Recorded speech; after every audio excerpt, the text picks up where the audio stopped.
Avec Thomas Hill et ce matin, Thomas, vous recevez les comédiens Fred Testo et Jonathan Lambert pour leur podcast. Attention, c'est nouveau, ça s'appelle Tenez, goûtez, c'est délicieux, c'est disponible sur toutes les plateformes de podcast. Ils nous font de la concurrence, on est quand même sympa de les recevoir. Ouais, c'est vrai, Franchement, on était assez surpris. Parce que nous, on vous recevrait jamais. Bah oui, je sais bien.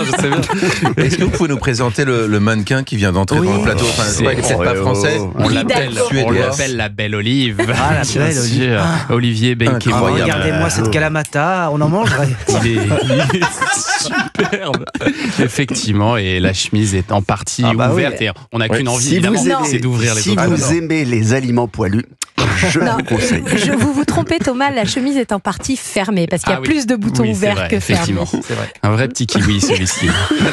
Allez, on va dresser votre portrait sonore des petits sons pour mieux vous connaître et voici le premier.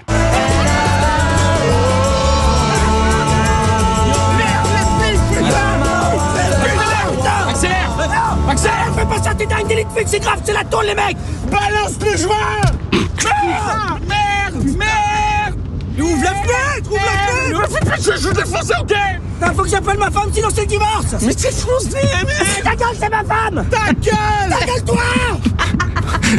C'est un contrôle Contrôle de police vers Opéra à Paris en pleine nuit. Film d'Arnaud Lemort. Dépression et des potes. Quelle joie de tourner, je me souviens, tu te souviens, cette avenue de l'Opéra, presque pour nous, là, c'était surréaliste. Ah oui, complètement. Et à chaque fois que je passe à Opéra, je pense à ça.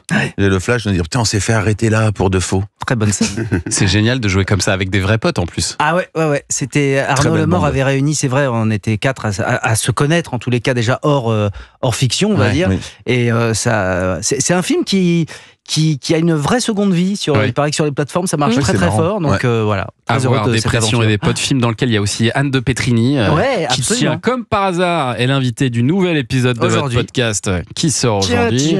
C'est bien fichu cette histoire. Oui. Le son suivant.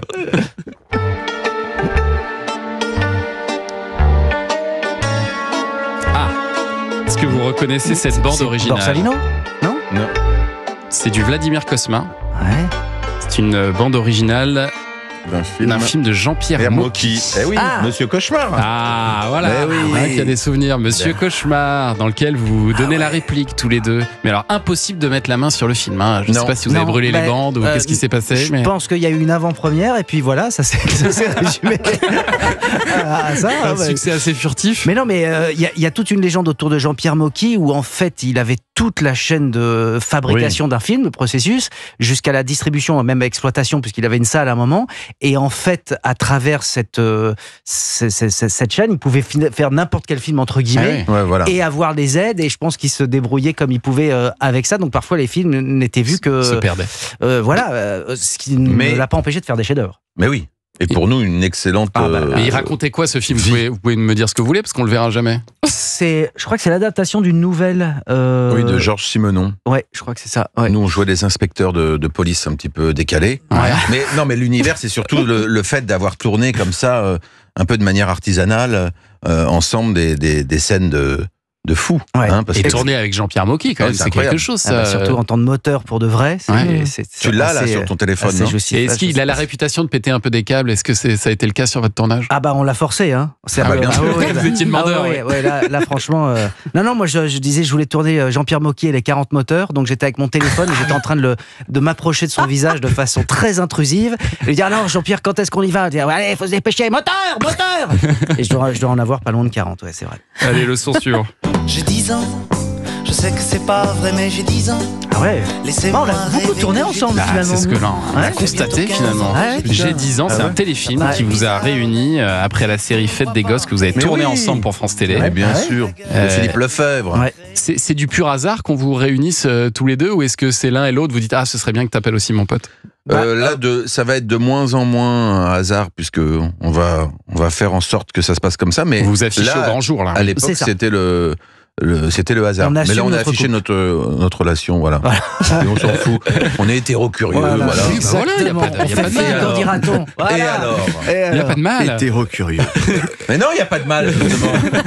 Non, il n'y a pas de mal. Est-ce que sur des séries très écrites comme ça, on vous laisse un peu improviser? Parce que c'est ça ce que vous aimez tous les deux dans la vie, c'est quand même d'improviser. Est-ce que vous l'autorisez, ou est-ce que tout est quand même très cadré et on peut pas en sortir? Ça dépend. Là, en l'occurrence, par exemple, cette série Fête des Gosses, écrite par Samantha Mazera et Diane Clavier, et donc réalisée par Philippe Lefebvre, ce sont des gens qui sont aussi clients, même si tout est très bien écrit, qui laissent des fois une adaptation. Donc on peut tenter des choses, mais c'était le cas dans Rictus aussi. Vous êtes venu nous voir la dernière fois pour cette super série Rictus. Pareil, vous pouviez improviser un peu. En général, on tombe toujours sur des gens qui nous laissent. On pouvait éviter de parler des choses qu'il fait dans lesquelles je ne figure pas. Ça marche.